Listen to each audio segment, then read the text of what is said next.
자, 오늘 나누실 하나님의 말씀은 여호수아 6장 1절에서 11절까지 말씀입니다. 자, 여러분이 한 절씩 교독하시고 마지막은 합독하도록 하겠습니다. 이스라엘 자손들로 말미암아 여리고는 굳게 닫혔고 출입하는 자가 없더라. 여호와께서 여호수아에게 이르시되 보라, 내가 여리고와 그 왕과 용사들을 내 손에 넘겨 주었으니 너희 모든 군사는 그 성을 둘러 성 주위를 매일 한 번씩 돌되 엿새 동안을 그리하라. 제사장 일곱은 일곱 양각 나팔을 잡고 언약궤 앞에서 나아갈 것이요 일곱째 날에는 그 성을 일곱 번 돌며 그 제사장들은 나팔을 불 것이며 제사장들이 양각 나팔을 길게 불어 그 나팔 소리가 너희에게 들릴 때에는 백성은 다 큰 소리로 외쳐 부를 것이라. 그리하면 그 성벽이 무너져 내리리니 백성은 각기 앞으로 올라갈지니라 하시매 눈의 아들 여호수아가 제사장들을 불러 그들에게 이르되 너희는 언약궤를 메고 제사장 일곱은 양각 나팔 일곱을 잡고 여호와의 궤 앞에서 나아가라 하고 또 백성에게 이르되 나아가서 그 성을 돌되 무장한 자들이 여호와의 궤 앞에서 나아갈지니라 하니라. 여호수아가 백성에게 이르기를 마침에 제사장 일곱은 양각 나팔 일곱을 잡고 여호와 앞에서 나아가며 나팔을 불고 여호와의 언약궤는 그 뒤를 따르며 그 무장한 자들은 나팔 부는 제사장들 앞에서 행진하며 후군은 궤를 따르고 제사장들은 나팔을 불며 행진하더라. 여호수아가 백성에게 명령하여 이르되 너희는 외치지 말며 너희 음성을 들리게 하지 말며 너희 입에서 아무 말도 내지 말라. 그리하다가 내가 너희에게 명령하여 외치라 하는 날에 외칠지니라 하고 다 같이요. 여호와의 궤가 그 성을 한 번 돌게 하고 그들이 진영으로 들어와서 진영에서 자니라. 아멘. 예, 인생 살기가 쉽지 않으시죠? 우리 인생을 무엇으로 비유할까? 많은 비유가 있겠지만은 인생은 전쟁과 같은 것 같습니다. 끊임없는 갈등과 싸움 속에서 살아가요.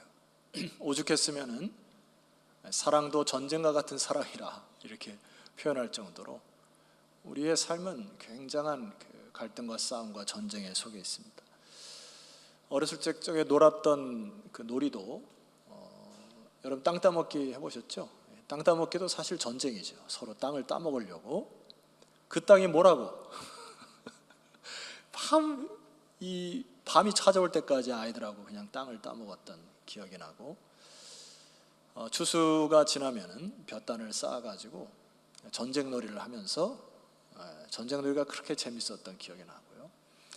좀 자라다 보니까 1차 세계대전, 2차 세계대전을 배경으로 한 영화들이 그렇게 재밌었고, 삼국지라는 책이 너무나도 재밌었고, 그래서 사실 우리 인생 전반에는 이런 전쟁을 무시할 수가 없는 거죠.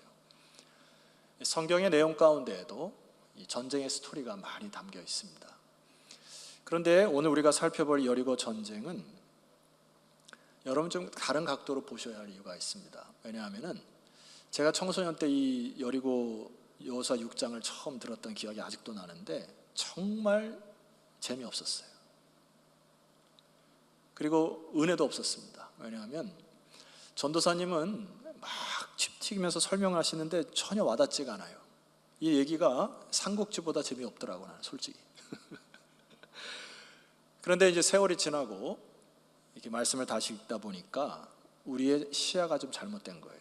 이 여리고 전쟁은 인간의 보여지는 현상의 전쟁이 아닙니다. 여기에 영적 원리가 숨겨 있어요.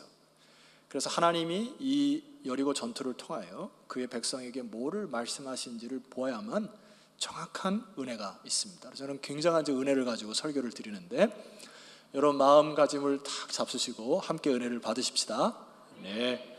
오늘 1절 말씀 보면은 이 전쟁의 전운을 볼 수가 있습니다. 여러분이 함께 읽어볼까요? 1절 시작. 손들로 말미암아 여리고는 굳게 닫혔고 출입하는 자가 없더라. 자, 1절을 통해서 전운이 감도는 것을 알 수 있죠. 이 이스라엘이 다가오는 적군들과 함께 지금 맞닥뜨렸는데 사실 지금 누가 더 두려워하는가를 볼 수 있습니까? 1절을 통해서 가만히 보면은 이스라엘 백성들보다 여리고에 있는 사람들이 더 쫄았던 것을 알 수가 있어요. 그 증거가 여호수아 2장 9절에 보면은 라합이라는 여인이 얘기했던 것을 증거 구절 한번 해볼게요. 여호와께서 이 땅을 너에게 주신 줄을 내가 아노라. 우리가 너희를 심히 두려워하고 이 땅 주민들이 다 너희 앞에서 간담이 녹았습니다. 그러니까 이스라엘 백성들보다도 여기에 있는 여리고 백성들이 더 주눅들고 떨었다는 것입니다. 전쟁에 있어서 가장 중요한 것은 무기도 아닙니다. 전쟁에서 중요한 것은 준비의 마음 자세예요. 이길 수 있냐 없냐. 여러분 그 의심의 눈초리를 저를 쳐다보셔서 제가 증거 역사를 하나 대보겠습니다. 제가 최근에 이제 책을 읽고 있는데 제랄드 다이아몬드라는 분이 쓴 총균세라는 책이 있습니다. 그 내용에 보면은 스페인이 그 남미의 잉카 제국을 멸망시킬 때 유명한 전투 하나가 있어요. 168명의 스페인 군대가 잉카의 8만 군대를 무찌릅니다. 그런데 역사적 기록에 의하면 한 명도 죽지가 않아요. 좀 놀래주시는 척도 좀 해주시면 감사하겠어요. 168대 8만 말이 안 되죠. 기선제압에 성공한 겁니다. 스페인 군대가 갖고 들어왔던 건 딱 두 가지입니다. 말과 총이에요. 총을 그때 당시에는 아마 총이 잘 맞지 않았던 모양이고 기선제압을 위해서 하늘로 총을 당겨서 소리를 냈고 말을 통해서 잉카 제국의 군대들을 무력화시켰던 기록이 그 총균세 책에 나와 있습니다. 여기 오늘 본문에도 보게 되면은 1절을 다시 보게 되면 이 사람들이 얼마나 떨었는지 여리고는 굳게 닫혔다. 문들을 걸어 잠갔고 두 번째는 출입하는 자가 없었다. 이게 뭐죠? 개미새끼 한 마리도 얼씬거리지 않았다. 여기서 중요한 영적 원리 하나가 있습니다. 성도 여러분, 하나님의 백성들이 믿음으로 전진할 때 오히려 떠는 쪽은 악한 영의 진영 쪽이라고 믿으시기를 소망합니다. 그들이 떠는 거예요. 하나님 백성들이 나갈 때, 여러분들이 믿음으로 진군할 때, 직장을 갈 때, 어떤 일을 할 때 사실 그들이 더 떠는 겁니다. 그래서 우리 안에 이것을 회복해야 돼요. 오직 강하고 극히 담대하세요. 쫄지 마십시오. 다시 한번요. 오직 극히 강하고 담대하세요. 하나님 백성들이 어깨 피고 다니세요. 턱을 높이 들면 교만하니까 적당히 들고 다니세요. 강하고 담대하세요. 세상이 더 떨게 되어 있습니다. 이게 영적 원리임을 믿으시기를 소망해요. 그러나 이제 여리고 성 전투를 보면은 당연히 인간인지라 어떤 두려움이 있겠죠. 여러분들이 현실을 살아가면서 굉장한 그 높은 벽들을 실감할 것입니다. 현실 속에서 여러분이 넘어야 할 산들이 굉장히 많을 거예요. 자, 역사적인 자료를 통해서 그림을 하나 봤으면 좋겠습니다. 자, 이게 지금 고대 여리고를 하늘에서 이렇게 찍은 그린 사진인데 이게 그 면적이 6에이커 정도 된답니다. 6에이커 정도면은 그 상암동 월드컵 경기장을 가보신 분 계십니까? 그거를 한 3개 정도 모아놓은 크기예요. 굉장한 크기인데 저 안에 한 2,000명 이상이 그때 당시에 고대에 살았을 것이다라고 하는 역사적 고고학 자료들이 있고요. 뿐만 아니라 저 여리고 성은 성벽이 이중벽으로 되어 있고 그 위에 벽으로 쌓았던, 여러분 그 남한산성이나 이런 데 가시게 되면 벽들 보이시죠? 그런데 저 성의 아주 독특한 특징은 그 성벽 위에 마차가 달릴 정도로 굉장히 튼튼하고 견고하게 만들어 놓은 거예요. 이 무시무시한 부분은 이게 이제 1차 성벽이 지면에서부터 한 8m 정도가 되고요. 자, 2차 성벽은 밑에 토성과 함께 올려가지고 한 14m가 됩니다. 저 밑에 뭔가 좀 꼬물꼬물하는 것이 보이시죠? 예, 거기 사람인데 사람이 저기 서면 저렇게 메뚜기처럼 보일 정도로 여리고성이 굉장한 위력이 있었다는 것입니다. 그래서 실질적으로 정탐꾼들이 우리는 그들보다 메뚜기 같다 뭐 이런 표현들이 그들의 문화를 보면서 굉장히 주눅 들었던 것 같아요. 두려움이 있었겠죠. 자, 그런데 제가 이제 여러분 오늘 이 본문을 통해서 여러분들 비교하려고 하는 것은 모세가 리더로 섰을 때에 그때 백성들이 여리고성 앞에 섰더라면 뭐 했을까요? 또 원망하고 불평했을 겁니다. 도대체 이게 뭐냐 이게. 하나님의 백성 믿음으로 모세를 따라왔는데 이렇게 강한 성을 우리에게 추락하신 이유가 뭐냐 하고 또 불평했을 거예요. 근데 세대가 달라집니다. 여호수아 세대가 된 거예요. 저는 이 여리고성이 이 신약 이 말씀 가운데 우리에게 무엇과 좀 유사한가를 좀 묵상하다가 한 단어를 발견합니다. 여러분, 견고한 진이라고 하는 단어 들어보셨죠? 사도 바울이 고린도 교회에게 썼던 단어 중에 견고한 진이라는 게 있습니다. 자, 고린도후서 10장 3절을 화면을 통해 잠깐 보시면은, 우리가 육신으로 행하나 육신에 따라 싸우지 아니하노니, 자 4절 보세요. 우리의 싸우는 무기는 육신에 속한 것이 아니요 오직 어떤 견고한 진도, 여기에 견고한 진이라는 것이 마치 오늘 우리가 살아가는 이 현실 속의 여리고 성과 같은 위력을 발휘한다라는 의미입니다. 자, 우리가 살아가는 이 시대에 가장 큰 위력은 바로 바이러스죠. 총균세의 그 책에도 보면은 사실 인간의 문명이 총보다도 균으로 인하여 잉카 제국이 무너졌다고 얘기를 해요. 미국이 아메리칸 인디언들을 전멸시킬 때 그들이 썼던 균이 묻었던 담요를 선물해서 전멸시켰다는 기록이 있습니다. 참 무섭죠. 오늘 우리는 코로나라고 하는 이 엄청난 바이러스의 무게 가운데 마치 이것이 견고한 성처럼 전 세계 사람들의 주눅들게 하는 것 사실입니다. 조금 더 축소하면은 우리는 하나님 믿는 사람들이지만은 이 세상 속에 발을 딛고 살아가요. 다른 말로 하면 하나님을 대적하는 사람들이 하는 정치, 하나님을 대적하는 사람들이 세운 경제 논리, 하나님이 대적하는 사람들이 모여서 세웠던 기라성과 같은 사회 구조적인 악들 속에 살아갑니다, 사실은. 그래서 우리가 그 악 속에 들어가면 굉장히 여리고성과 같이 크게 느껴지고 주눅드는 인생을 살 수밖에 없는 사회 구조적인 악이 있어요. 조금 더 축소하다 보면은 우리는 각 개인으로서 내가 과거에 내 가정에서 혹은 누구에게 상처받았거나 혹은 사랑하는 사람을 떠내보냈거나 혹은 큰 질병 속에 다른 사람과 비교하여 내가 큰 위축을 받았거나 했던 트라우마 같은 견고한 진이 있을 수 있습니다. 관계 속에도 마찬가지예요. 관계 속에서도 도대체 해결되지 못할 것 같은, 어떻게 하면 이것이 해결될 거라는 그런 생각으로 견고한 성처럼 떡 버티는 것이 있을 수 있습니다. 마지막으로는 여러분 잘 들어보세요. 우리는 타락한 문화 속에 살아갑니다. 그리하여 나도 모르게 세상에 취하여 사는 거예요. 쾌락의 문화, 술 문화, 성적인 타락의 문화 속에 살아서 익숙한 삶으로 나도 모르게 그런 문화에 젖어 살아 돌이키고 싶은데 돌이킬 수 없는 견고한 진과 같은 것이 여러분에게 있을 수 있습니다. 자, 여러분 고린도후서 10장 4절로 다시 가보시죠. 크게 한번 저랑 선포해 봅니다. 시작. 우리의 싸우는 무기는 육신에 속한 것이 아니요 오직 어떠한 견고한 진도 무너뜨리는 하나님의 능력이라 모든 이론을 무너뜨리시기를 소망합니다. 하나님의 능력만이 이것이 가능하다는 거예요. 아무리 큰 여리고 성도 하나님의 능력의 말씀으로 모든 이론과 사상과 이단 사상 철학을 무너뜨리셔야 돼요. 사상이라는 것이 사람에게 들어가니까 얼마나 무서운지 모릅니다. 지나론의 백그라운드를 가지고 세상을 바라보는 사람들은 그들이 나름대로 과학을 하지만 그 속에 갇혀서 세상의 성공적인 학문만을 하게 되고 수많은 사상 속에 갇혀서 도대체 하나님의 말씀이 들어가지 아니하는 우매한 인간들이 참 많습니다. 하나님의 능력으로 모든 이론을 어떻게 해요? 무너뜨리셔야 돼요. 5절 말씀 보세요. 하나님을 아는 것을 대적하여 높아진 것을 다 무너뜨리고 모든 생각을 사로잡아 어떻게 해요? 그리스도께 복종하게 될 때 비로소 여리고성과 같은 것은 무너질 것이다.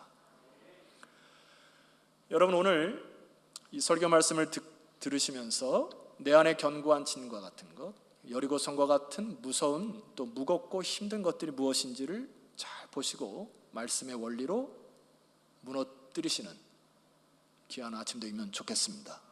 자, 오늘 이 여리고 전투를 통하여 하나님께서 우리에게 말씀하는 메시지 두 가지를 제가 선포할 겁니다. 자, 첫 번째입니다. 여호수아 6장 2절을 여러분이 한번 읽어보시면 좋겠습니다. 시작. 여호와께서 여호수아에게 이르시되 보라 내가 여리고와 그 왕과 용사들을 내 손에 넘겨 주었으니. 저는 이 여호수아 6장 2절을 읽고 이 말씀 끝에 뭘 적었냐면은 끝. 제가 적었어요 여기다. 도쿄올림픽의 맏형 양궁 이름은 모르겠습니다. 마지막 조준을 하고 탁 쏘면서 한마디 외친 것이 저는 가장 이번 올림픽의 은혜가 됩니다. 끝. 고된 훈련과 수많은 반복된 연습 속에서 이것이 정확하게 들어갈 것이라고 하는 인간도 말이에요. 그런 확신 속에 쏜 거예요. 하나님이 말씀하시면 끝입니다. 여호수아 6장 2절을 제가 다시 한번 읽을 테니까 여러분들은 끝 이렇게 하시면 되겠어요. 해봅시다. 여호와께서 여호수아에게 이르시되 보라 내가 여리고와 그 왕과 용사들을 내 손에 넘겨 주었으니. 끝이에요. 이건 전쟁은 끝난 겁니다. 자, 문제는 무엇인가 하니 이 세대의 많은 하나님의 백성들이 주의 말씀을 듣지 못하는 데 문제가 있어요. 저 세대만 해도 수련회, 성경학교, 부흥회는 다 참여해야 하고 주일 예배, 새벽 기도도 기본적으로 해야 되는 줄 알았던 세대입니다. 힘들고 어렵게 살지만은 수련회를 사모하고 여름 성역 때 은혜 받고 그 힘으로 버티고 살아갔던 세대예요. 코로나 때문에 교회에 근간을 두었던 이런 것들이 서서히 무너지고 지금 여러분 보세요. 들로산으로 다 놀러 가면서도 예배에 나와 하나님께 예배 드리는 것을 두려워하는 세대가 되었습니다. 124명이 차지가 않아요. 무슨 이유가 있겠지만은 우리 세대 이렇게 가면 곤란합니다. 하나님의 말씀을 사모하여 그 말씀에 나의 심패를 찌르고 그래서 그 은혜 속에 살아갔던 세대 아닙니까? 그러면 끝이에요. 하나님 말씀하시면 그것을 들으면 끝나는 겁니다. 그래서 여러분 사모하세요. 매일 아침 선포되어진 아까베를 사모하시고 주일 예배, 수요예배, 금요예배를 통하여 여러분의 영적 근육이 다시 회복되는 축복이 있기를 소망합니다. 자, 이 주님의 명령이 떨어졌죠. 3절 말씀 보니까 하나님께서 이렇게 구체적으로 얘기하세요. 너희 모든 군사는 그 성을 둘러 성 주위를 매일 한 번씩 돌되 엿새 동안을 그리하라. 합이 몇 번을 돌았습니까? 이게 제가 교육전도사로 있을 때 전국 성경고사대회 초등부 문제였어요. 참 문제 후졌다 생각합니다. 합이 13번이에요. 그게 뭐 중요해요? 여기는 수가 중요한 게 아닙니다. 그래서 여러분 이 수를 잘못 계산하면은 저기 이슬람 모스크 사원이나 불당에 가서 13번을 도는 분이 계세요. 이게 아닙니다. 13번이 중요한 게 아니에요. 제가 그 얘기를 히스토리를 들어서 얘기하겠습니다. 하나님 무엇이 중요하고 이 여리고를 통해서 우리에게 무엇을 말씀하신지를 여러분 듣는 축복이 있었으면 좋겠습니다. 자, 보세요. 여호수아 3장으로 넘어갈게요. 여호수아 3장은 금요 기도회 때 우리 강성 강사님이 자세히 잘 설명해 주셨고 은혜가 참 깊었습니다. 제가 한두 군데만 좀 더 보연 설명을 드릴게요. 여호수아 3장을 다 펴보세요. 나중에 줄글 것이 있습니다. 8절 너는 언약궤를 맨 제사장들의 명령에 이르기를 너희가 요단 물가에 이르거든 줄을 끄세요. 요단에 들어가라. 들어가게 하라. 명령입니다. 여러분 굉장히 단순한 명령입니다. 홍해 사건과 달라요. 모세야 가서 지팡이를 들고 홍해바다를 향하여 들고 기도하라. 뭐 이런 내용이 없습니다. 그냥 요단강에 도착하거든 여호와의 궤를 맨 제사장들로 하여금 들어가게 하라는 단순한 명령이에요. 여러분 이 부분은 백성들의 입장에서 보면 굉장히 어처구니 없는 일일 가능성이 높습니다. 왜냐하면 요단강이라고 하는 땅은 그 강은 건기와 우기로 나누는데 우기는 3, 4월입니다. 이 3, 4월 때 그림을 한번 보여주시면 건기 때는 저렇게 얇은 냇가처럼 된 것이 우기 때는 길이가 한 1km에서 1.5km까지 불고 깊이가 3m에서 4m까지 내려가요. 여러분 아무리 장정이라도 저 1km 헤엄치기 어렵습니다. 뿐만 아니라 제사장이 궤를 들고 가라? 이게 뭐 통과하리라고 하는 생각이 들지 않아요. 비상식적입니다. 근데 하나님은 가라 하세요. 자, 3장 15절 보세요. 요단이 곡식 거두는 시기에는 항상 언덕에 넘치더라. 궤를 맨 자들이 요단에 이르며. 이런 기록이 있습니까? 극적극적하며 하나님, 이거는 조금 이성적이가 않습니다. 그런 성경이 기록되어 있습니까? 하나님, 이거는 너무 무모한 일입니다. 맨 몸으로도 헤엄치기 어려운데 어떻게 하나님 이 궤를 메고 이 요단 땅을 건너가라 하십니까? 그런 말이 있습니까? 없어요. 여호수아서는 굉장히 심플합니다. 하나님 백성들이 말씀이 떨어질 때 보세요. 15절, 요단에 이르며 궤를 맨 제사장들이 발이 물가에 잠기자. 바로 순종해. 세대가 달라진 세대입니다. 이것이 하나님이 주목하시는 부분이에요. 한 가지 더 보려고 합니다. 볼펜을 갖고 계시면 따라오시면 좋겠어요. 16절, 3장 16절, 곧 위에서부터 흘러내리던 물이 그쳐서 사라단에 가까운 매우 멀리 있는 아담 성읍 변두리에 일어나 한 곳에 쌓이고의 밑줄을 한번 걷어요. 제가 그전에도 잘 이렇게 확 와닿지 않았던 구절입니다. 아라바의 바다 여매로 향하여 흘러가는 물은 온전히 끊어지며 백성이 여러 기고 앞으로 바다로 건너갔다. 이게 지금 어떤 장면이냐면은, 그림을 한번 봐주실까요? 요단 북쪽에서 이 헐몬산에서 내리는 그 물들이 모여 요단강으로 옵니다. 그런데 어느 순간 하나님의 명령에 의리자 물이 끊어지고 벽처럼 한 곳에 쌓였다. 아마 저 그림보다는 저는 더 쌓였을 거라 봅니다. 여러분, 소양강 댐 가보셨습니까? 소양강 댐을 가시면은 댐으로 막아가지고 물이 서 있죠. 이쪽은 물이 쫄쫄쫄 흘러내리는 장면입니다. 지금 백성들이 건너는데 한쪽에 댐이 없는 상황에서 물이 서 있는 거예요. 위에서 내리는 물이 계속 쌓여서 물은 높아졌을 것입니다. 백성들은 그곳을 지나가는 거예요. 요단 땅, 요단강을. 인간이면 말입니다, 두려울 수밖에 없어요. 그런데 여기 말씀 보면 두려웠다는 말이 없습니다. 마른 땅을 지나갔다. 하나님이 이 부분에 감동하신 것 같아요. 40년 동안 원망과 불평의 소리만 들었던 하나님이 믿음의 세대, 여호수아 세대가 되어 감동하신 것 같습니다. 그래서 여호수아 4장에 보면은 강에서 제사장이 선 곳에 있는 그곳에서 돌을 치워다가 너희들이 유숙하는 곳에 기념비를 세워. 하나님 뭐라고 칭찬하신 겁니까? 잘했다. 아주 잘했어. 여러분, 인생 가운데 이런 기념비 있습니까? 비합리적이고 비이성적인 부분을 하나님이 여러분의 양심을 찌르시고 여러분의 심장을 찌러서 순종하였다니, 이런 기념비가 있습니까? 여러분, 이게 믿음의 유산 아닐까? 이게 한 가지 더 놀라운 구절이 있습니다. 여호수아 4장 9절에 보니까, 볼펜을 줄을 끄셔야 됩니다. 여호수아가 또 요단 가운데 곧 언약궤를 맨 제사장들의 발이 선 곳에, 어디에 줄을 끄셔야 되냐면 요단 가운데라는 데 줄을 끄세요. 결과적으로 기념비는 두 군데 세워진 것입니다. 유숙한 곳에 12돌을 취하여서 너희들이 잘했다 칭찬하셨고, 여기 보니까 요단 가운데 언약궤를 맨 제사장들 발이 선 곳에 돌 12돌을 세웠어요. 기념비가 두 군데입니다. 왜 하나님은 이렇게 두 군데를 하셨을까? 여러분, 요단강이 찬 거라면, 다시 백성들이 다 지나면 요단강은 이제 그것을 다 덮어서 기념비가 보일까요, 안 보일까요? 요단강 가운데 있는 기념비 보일까요, 안 보일까요? 안 보입니다. 그러나 누구 눈에는 보입니까? 하나님 눈에는 보이는 겁니다. 그래, 너희들이 작은 순종을 내가 기념하여 하나님 마음속에 새기겠노라. 하나님이 감동하신 것 같아요.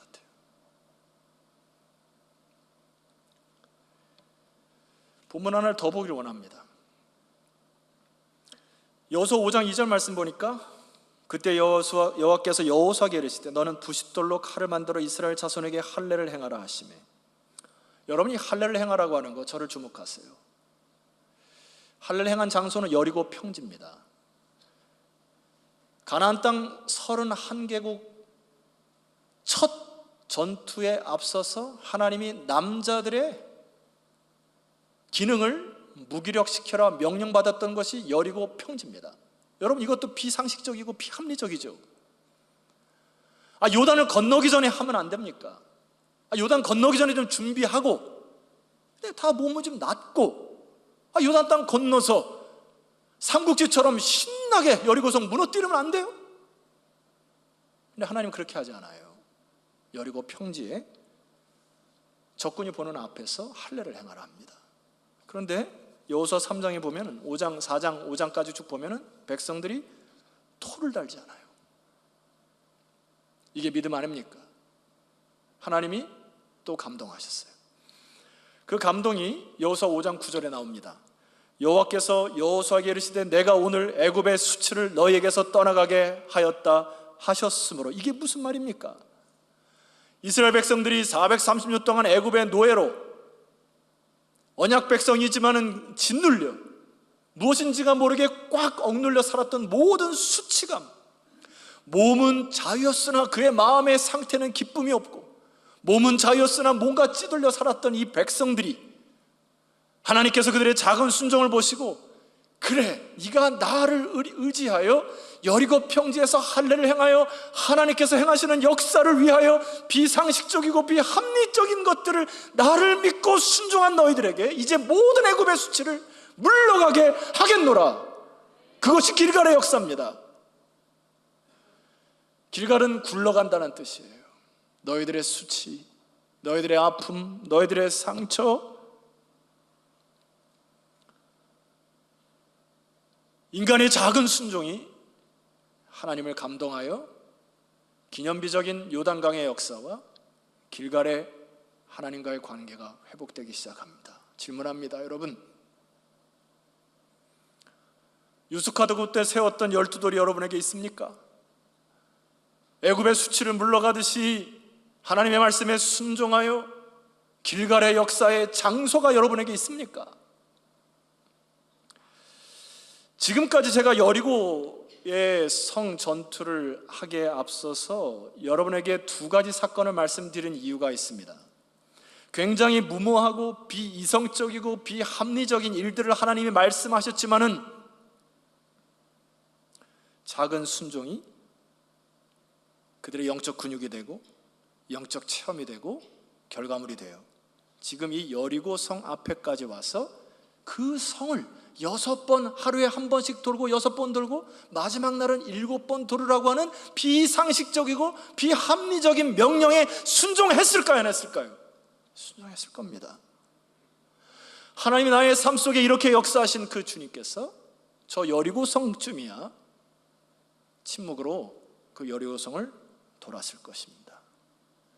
성도 여러분, 질문합니다. 제가 지난달에 갈라디아서 전체를 여러분에게 말씀드렸고 아까베를 통해서 계속해서 여러분에게 말씀을 드리고 있습니다. 어떤 메시지가 들리시나요?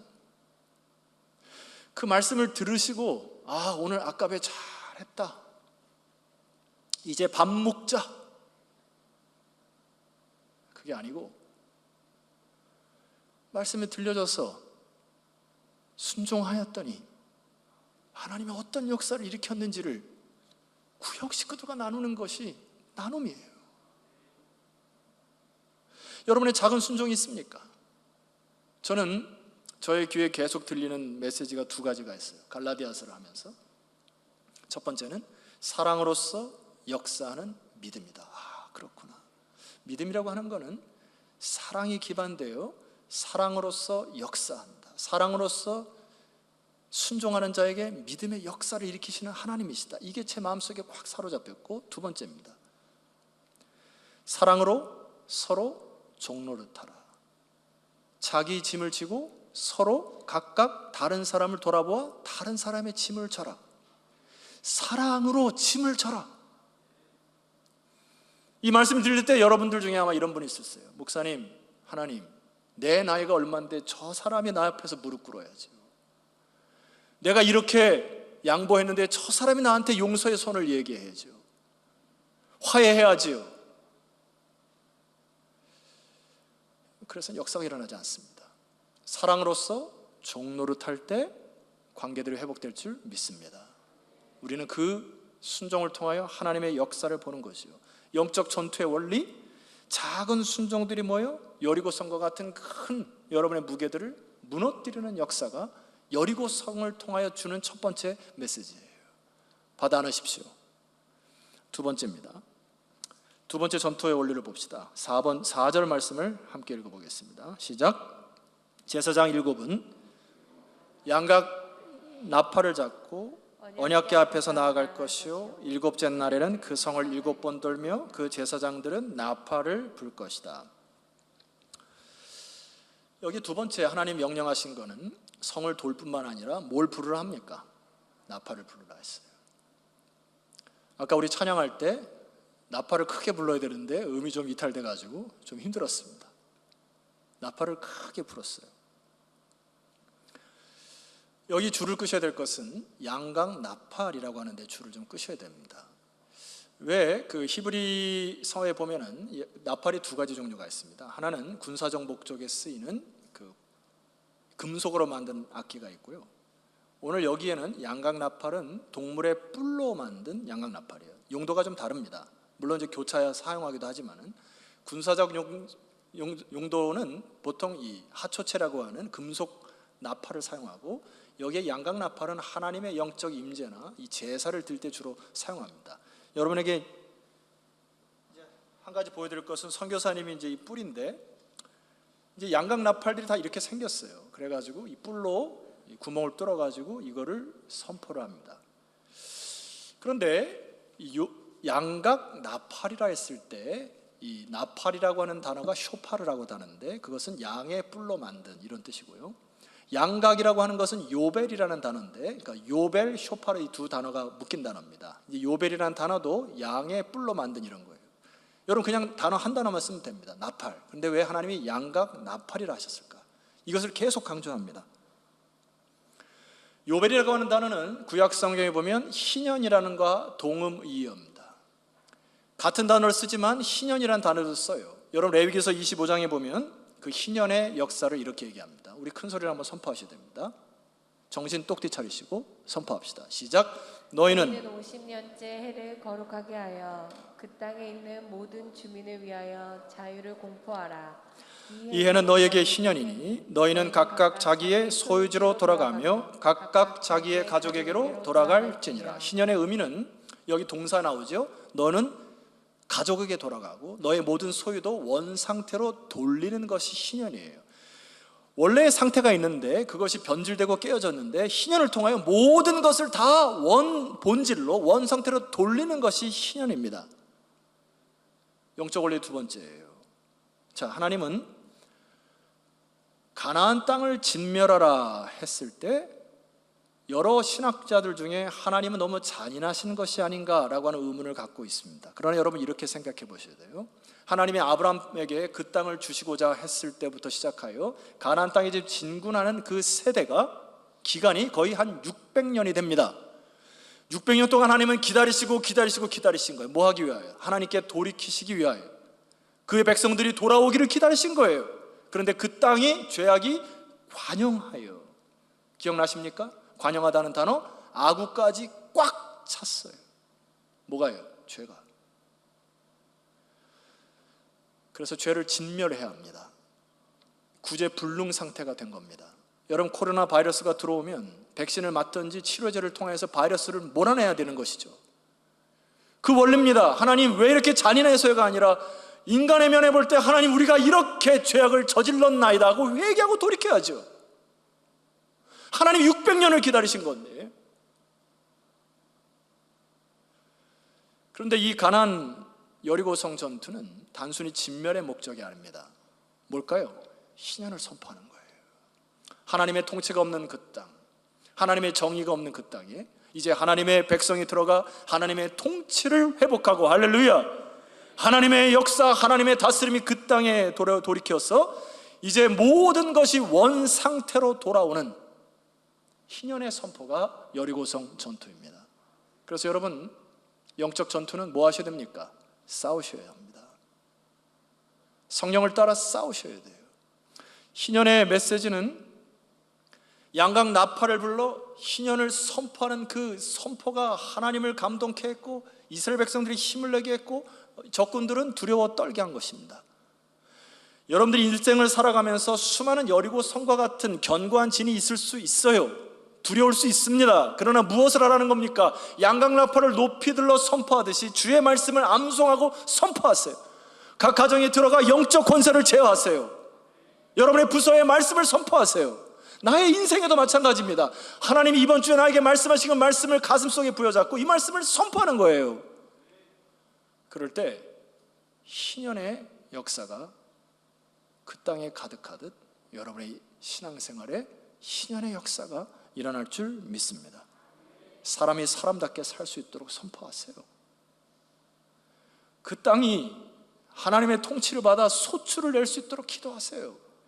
여러분의 재정이, 여러분의 달란트가 하나님의 은혜 가운데 사용될 수 있도록 기도하세요. 선포하세요.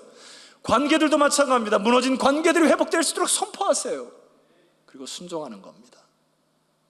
여리고성의 영적인 전투의 원리예요.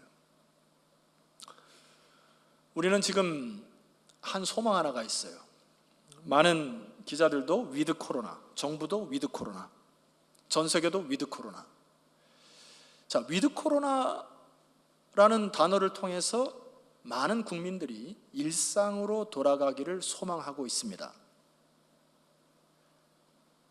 저도 동의하지만은 거기서 머물면 안 됩니다. 자, 일상으로 돌아간다니까 지금 가장 먼저 눈에 띄는 것이 영국 프리미어 리그에 무관중으로 경구했던 경기장에 사람들이 꽉 차서 들어올 때 술 마시고 나갈 때 술 마시고 서로 막 싸우고, 스포츠의 어떤 기쁨, 먹는 기쁨, 우리의 일상이 말이에요. 위드 코로나 시대가 되어서 먹고 마시고 즐기고 노는 일의 일상이 된들 그것이 무슨 영화입니까? 여러분 중심에 그것을 바라는 거예요. 나의 편안한 일상으로 돌아가기를. 그렇게 돌아가면 뭐합니까? 다시 죄악 속에 다시 관영하고 다시 술 마시고 노래하고 전 세계가 밤늦게까지 서로 술 마시고 노래하고 싸우고, 그게 무슨 영화입니까? 우리는 단어를 바꿔야 됩니다. 비욘드 코로나.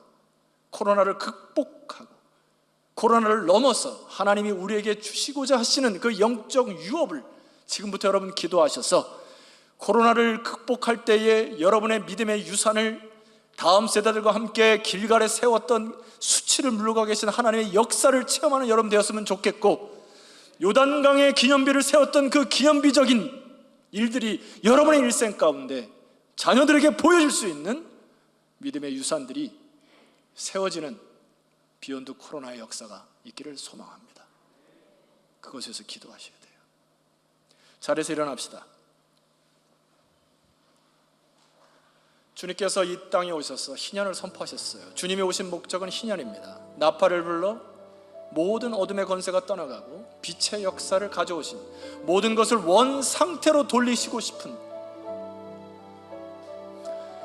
기도했습니다. 저는 하나님, 사랑하는 성도들의 육적인 질병도 원상태로 돌려주십시오.